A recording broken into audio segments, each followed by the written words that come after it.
Welcome to Agile Coaches Corner by AgileThought, the podcast for practitioners and leaders seeking advice to refine the way they work and pave the path to better outcomes. Now, here's your host, coach, and Agile expert, Dan Neumann. Welcome to this episode of Agile Coaches Corner. I'm Dan Neumann, your host, and our goal here is to bring you Agile topics in an approachable way.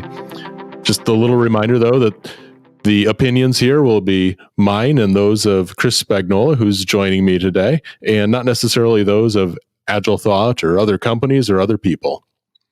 If you have a topic you're interested in hearing us discuss, email it to us at podcast@agilethought.com or tweet it with the hashtag AgileThoughtPodcast. Thanks for joining today, Chris. Hey, thanks for having me, Dan. Good to be back. Glad to have you back. And today we're going to be looking at some of the challenges around alignment and autonomy. I know it's not unusual to go into an organization and see that things are not aligned from top to bottom. Yeah, I can't tell you how many clients we walk into that, when we really dig deeply, that the root cause of most of the problems that we see have to do with a lack of alignment. And there are all different ways that it manifests itself, right? There are tons of statistics about it as well of, 70% of projects actually, or strategies don't actually meet their goals because of lack of implementation, right? And lack of implementation is usually because there's a lack of alignment. Nobody knows what they're going for, right? So we have lots of people working on a lot of things, and there's lots of activity going on, but it's not necessarily aligned with the strategy and the things that we're trying to do. So yeah, we see it all over the place for sure. Yeah, and you touched on the topic of lots of activity. I mean, it's not that people aren't busy doing things, but are they doing the right things? Yeah, that's the thing. And when they're not working on the right things, it looks like there's a problem with quote unquote executional excellence, right? And that's not always the problem. You can have really, really high performing teams that, their output is just phenomenal, but it's not meeting the market needs, or it's not advancing the strategy of the organization that you're with. So, like we said, ample activity, but not a whole lot of good stuff coming out of the machine. So we have to make sure that machine is aligned to whatever it is that we're trying to deliver. Yeah, how do you get the sense that it's an alignment issue versus not? One of the things I look at is oftentimes the interruptions or the number of different activities that are demanding somebody's attention, just sheer volume of requests and interruptions. Yeah, that's definitely one way that we track it, right? So there's a tool, and we can probably do a whole nother podcast on this tool that I built out, but it's a prioritization schema, and it's very visual, right?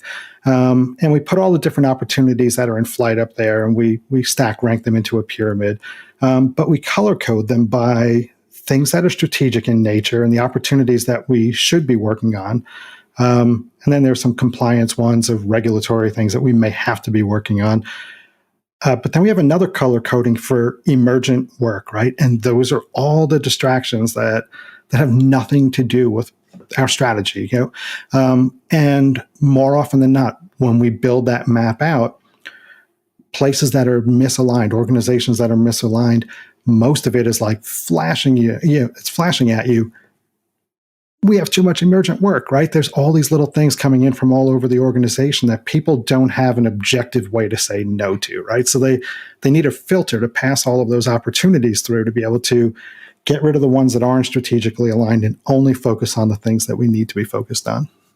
That reminds me of the principle behind the Agile Manifesto, where a lot of people really get tripped up on it, and it's the maximizing the amount of work not done. And that can manifest itself in a lot of different ways. And the one, at the technology, but now at the one you're talking about here, which is that emergent work that truly isn't either important to do right now or truly isn't urgent right now, and trying to really focus in on just working on the strategic, the regulatory, and the emergent work that really is appropriate to work on, because work emerges. That's one of the concepts with Agile. We don't know everything up front. Things will emerge. And how do you know which emergent work to address?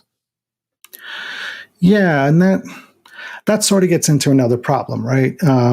and it's the problem of autonomy in organizations, right? And we want to give all of the really smart people that we hired the autonomy to do the right things, right? But alignment and autonomy have to go hand in hand. And what you're describing, right, is this sort of chaotic culture, right? It's a lot of autonomy, no alignment, right? So in that case, when we have that going on, it's exactly what we talked about. Tons of activity, but the energy is diffused all over and it's not actually achieving any goal, right? Because there's no alignment at all. So those two things go hand in hand. And aligned autonomy is a big topic that I'm super interested in. And I think when you look at how those two things join together, it solves some of the problems that you're talking about. One of the anti-patterns or misperceptions of agility is that it's not very disciplined, or that it's chaotic and it's you make stuff up as you go along. And the concept of aligned, it's always a misnomer. And second, this concept of aligned autonomy really helps bring focus to that. It is very disciplined. It should be. Scrums disciplined. Kanban has lots of discipline in it, from visualizing the work and having explicit policies and limiting work in process. And then you can use that discipline to make sure you're delivering with in alignment with the corporate vision, the corporate strategy, and allow really smart people to have some autonomy in how they contribute to that. Yeah, absolutely. And I've always believed that about Agile. When I very first started doing it, the organization I was with at the time thought we were a bunch of hippie kids, and this was all about everybody gets to do whatever they want and nobody has titles and all that kind of stuff. And what we were finding as we were going through was that we were becoming exactly what you just said, more and more structured about how we were doing our work, right? And there were a lot of rules on how we did things, and we were building filters to make sure that only the right work was getting into the machine, so to speak, right? So I've always kind of viewed it that way, that Scrum or Agile, it was just the braces to kind of give you that level of discipline to do the right things, right? And as I saw teams mature and we moved into Kanban, like we took the braces off of, Scrum with all the prescribed practices, but the discipline sort of remained. And I think that's a key word there, right? Is the discipline to do the right thing and stay aligned. Mm-hmm. Yeah, we had a conversation today, and the subject of like a daily stand-up, a daily scrum, a daily whatever, walk the board, came up, and they said, well, we have this thing at the end of the day, and we call it the dinner table conversation. I'm like, fantastic. Like, I'm not going to make you call it something else. Like, you've got this thing that works for you. You do about 3 or 4 days a week, depending on workload and other things, and it's looking for patterns in the data that they see, the data of their behavior, the data of the systems, where are issues coming from. And I love that they have a name for it. It's the dinner table conversation. It's their name. They don't need to go take somebody else's name. Maybe if they were doing Scrum, I'd make them take another name, but they're not doing Scrum, so it's okay. Right. Yeah. Cool. Yeah. Cool. So alignment helps the teams know how to contribute towards that alignment with autonomy. And then the visual that comes to mind then is the consultant 2x2 matrix. So how do people start looking for failure patterns or success patterns within, whether they've got alignment or autonomy? Yeah. So where's the sweet spot, right? Yeah. Right. Yeah. So we already talked about one, anti-pattern, right? And that's the whole low alignment, high autonomy, right? And that's kind of the, I love the shiny objects. I'm running all over and doing whatever. So that's a definite failure pattern, right? So we want to avoid that. The other quadrants would be, if you have low autonomy and low alignment, right, then we have a serious problem. And usually what we're seeing there is a compliant culture, right? People are just doing what they're asked. There's a lot of not my job syndrome and a real lack of, discretionary effort, which is a real fancy way of saying creativity, right? People just aren't creative in an environment like that. They'll follow whatever anybody tells them to do. That's what they're going to do, right? They just don't have any direction. I see like pointy-haired boss kind of thing. They're just going in and telling people to do stuff that is totally what it is. It's the clueless leader leading the whole rest of the organization off the cliff, right? so that's kind of how that one feels. The other failure pattern is when you have really high alignment, but no autonomy, right? That's a really tough place to be as well. So that, again, really compliant culture, super aligned because somebody's telling me what to do, but I have no autonomy. And again, that really stifles all of your creativity. So you have two different things at play there, right? The first one was really about survival mode. The second one is about lack of creativity and compliant cultures. So those are your failure modes there. The other one we already talked about was that diffuse energy, but the upper right quadrant, if you're kind of thinking of the two axes there, you've got high autonomy and high alignment, right? And that's where we want to be, super aligned, but very autonomous, right? In that state, we really start to see organizations that have people committed to the organizational culture, right? There's a lot of goal clarity in organizations like that. People are super engaged, and it really maximizes two things, right? It maximizes the creative potential of the people who are in your organization. And because they're very well aligned, that creativity allows them to consistently achieve goals, right? Because now they're working with clarity, they're working with purpose, they're working with energy, they're motivated, right? And organizations like that, we see a lot of freedom to have this ability to have autonomous decision-making happening, right? Because people are aligned with the overall objectives. We trust the people in our organization now to make the right decisions because we know they're aligned. We know they're going to make the right decision based on that alignment.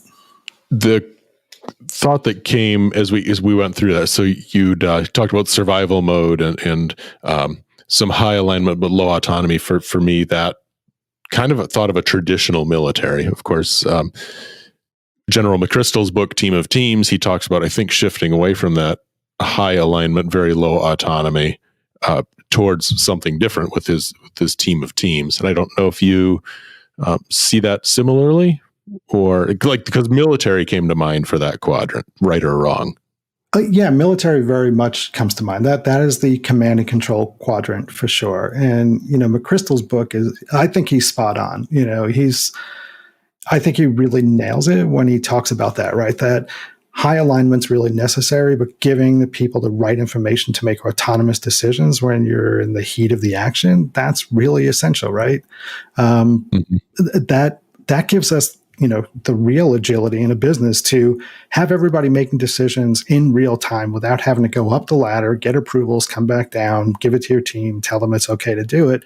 If everybody's given that autonomy to make the right decisions because we know that organizationally we're all aligned and everybody not just reads the mission statement on the wall, but internalizes what the mission is and what the vision is and what the results are that we're aiming for. If that's internalized and people can, live that instead of just read it, that's the difference. Have a topic you want us to tackle? Send an email to podcast@agilethought.com or tweet it with the hashtag AgileThoughtPodcast. The other thought that came to mind, and we use it in some of the training that we do, is the Cynefin model. So a sense-making framework where it breaks issues down into 4 different parts, although David Snowden says it's not a 2x2 consultant matrix. That's okay. We'll let him have that one. It starts with the simple problems. And then, so those are ones where there's a very obvious cause and effect. And then there are complicated ones where I think of my car. You have to go find an expert. I just know it's making a weird noise. The expert goes, oh, that noise is this thing, and they fix it. And then it gets into the complex domain where you can know cause and effect, but only by looking backwards. And that's typically where agility fits in really well. And then chaos is where you want to stay out of. And I was relating that then as you were talking about high autonomy and high alignment. It feels like there are some areas where the military structure, the high alignment, low autonomy makes sense. So my example is always McDonald's for simple and that type of, I do not want the person making my burger getting creative with it. I don't want autonomy at McDonald's. So less creativity. Just make the burger. I want the same, mediocre burger that I get every time, and it's fine. And so I think of that even with technology teams or other businesses, though there are certain areas where you really want high high alignment and low. You want highly reproducible behaviors. And I don't know if you, and then hopefully maybe we're automating them so humans aren't doing them and feeling bad about it. But I don't know. What are your thoughts on that? Yeah, see, I guess I'm a creative soul at heart. So when I hear things like that, it really disheartens me. But no, I agree. It depends on what the expectation is of what you're producing, right? McDonald's entire business model is built on the ability to replicate, down to the most nitpicky detail. Every single restaurant is exactly the same. Same with Starbucks. Their baristers are trained to produce the coffee like a machine, and when we make people machines and take creativity away from them, I feel, in a broader sense as a society, I think we lose something there, right? So when I think about most of the organizations that we work build software, right? And I think that's a creative endeavor, right? There's a great book called Artful Making that talks a lot about the mindsets of artists and the mindsets of software engineers and how similar they are, right? So they're very creative people.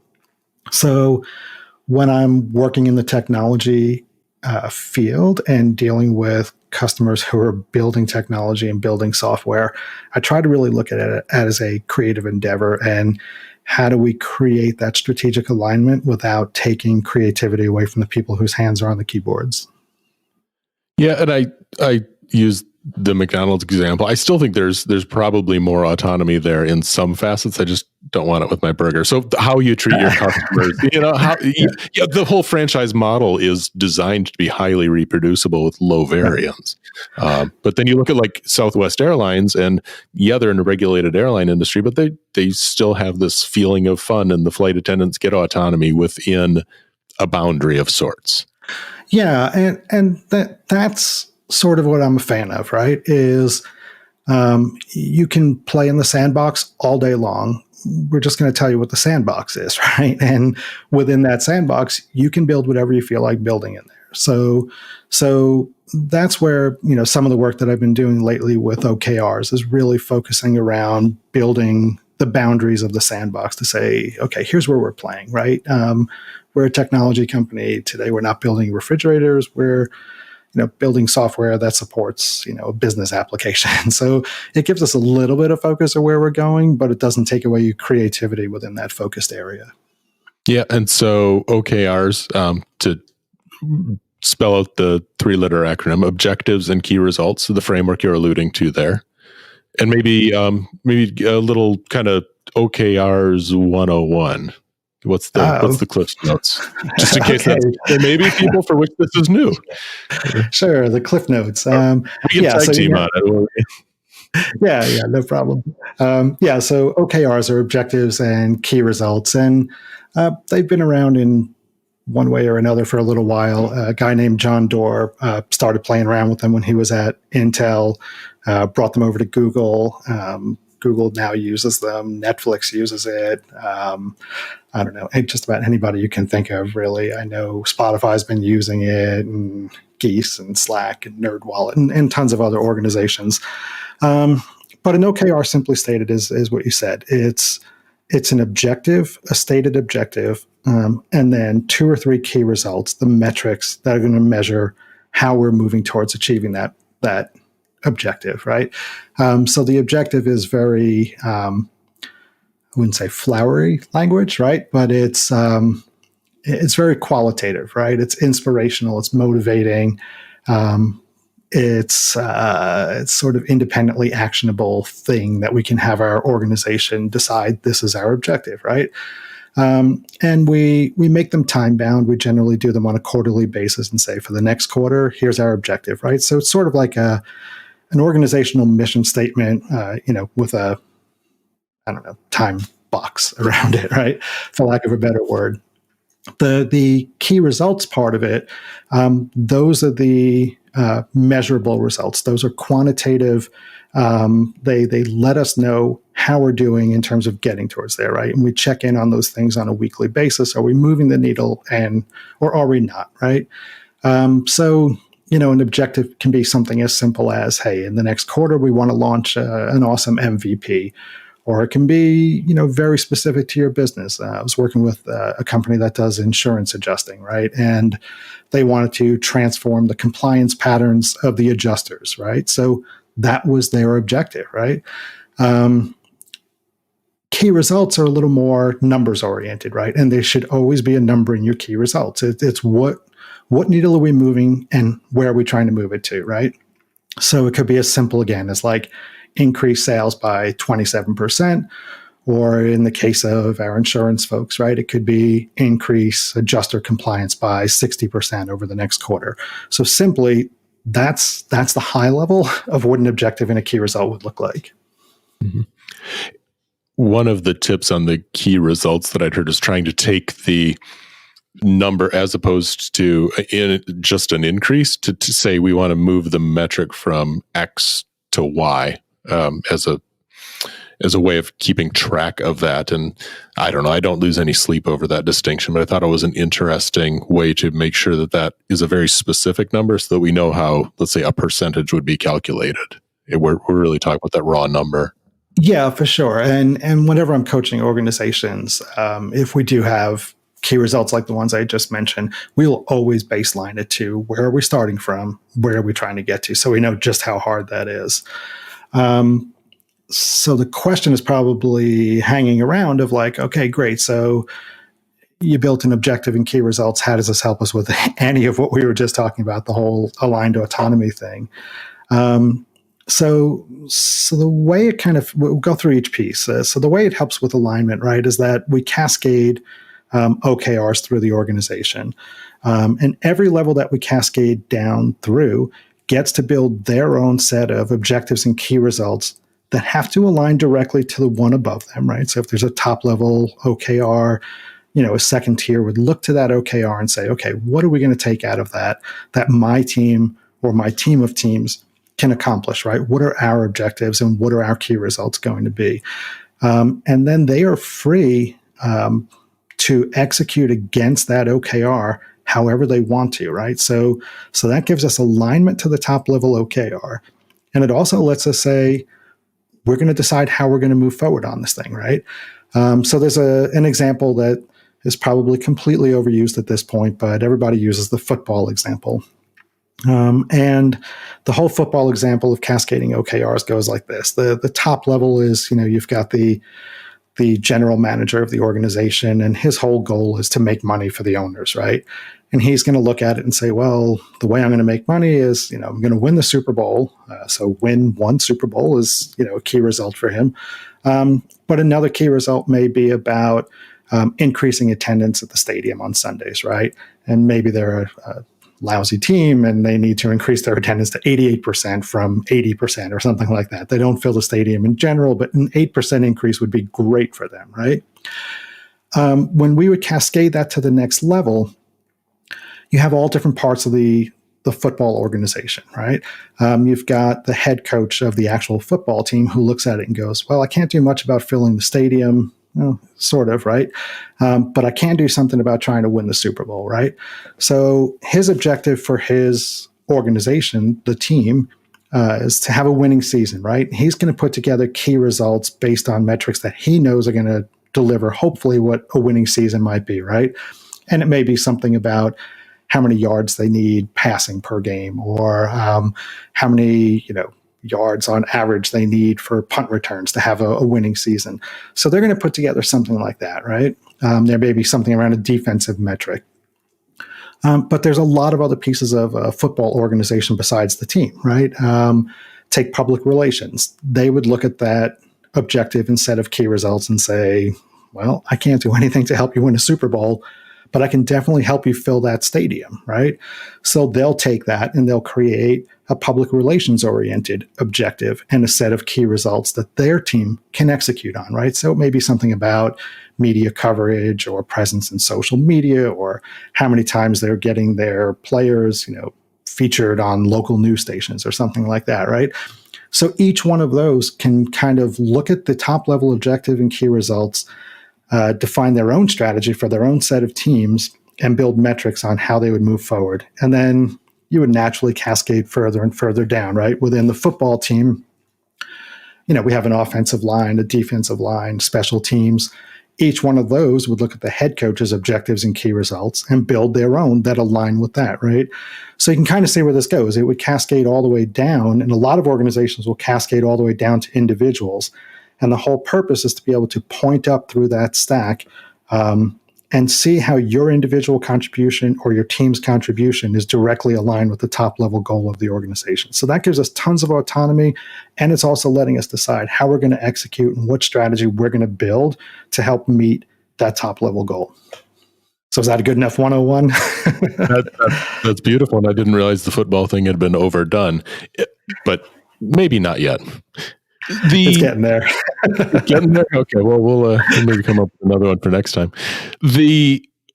What you mentioned, though, does bring to mind one of the challenges I think I have with OKRs and an organization where once a target is put out there, you're expected to hit that target, and failure too is bad. Like, only one team wins the Super Bowl, so like, don't bet your life on it, in the football. But working toward that goal and falling short of it still can result in an outcome you want. I guess can result in an outcome you want. So we're going for the Super Bowl. We only make it to the NFC Championship game and we lose, let's say, but it's still better than if we hadn't had those things in place, I suppose. But I struggle. And with organizations where safety is an issue, I wonder if there's some ways to help foster that mentality within an OKR.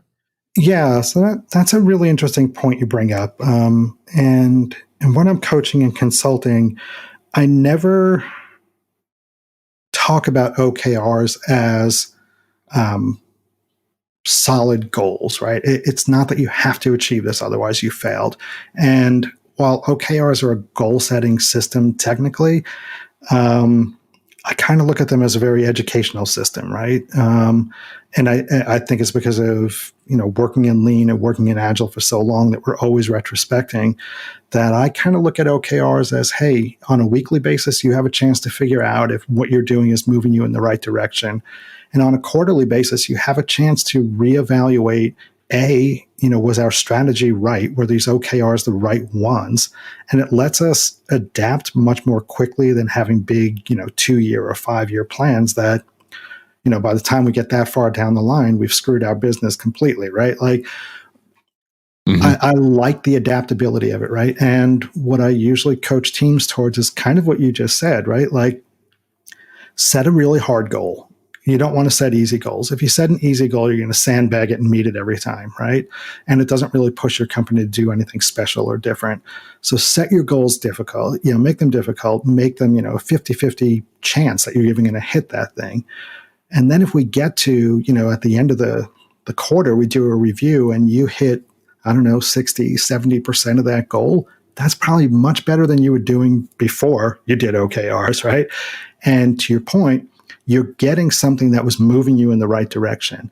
And what we'll learn when we do that review is, okay, what could we have done differently to get from 60 to 70% to 100, right? So it gives us a focus on learning about ourselves and learning about our strategies and how can we do better each time. It's not always about hitting the goal or not hitting the goal. And, in my experience, if you have an objective and you have 3 key results sitting under it, if you hit 2 out of 3, you did great.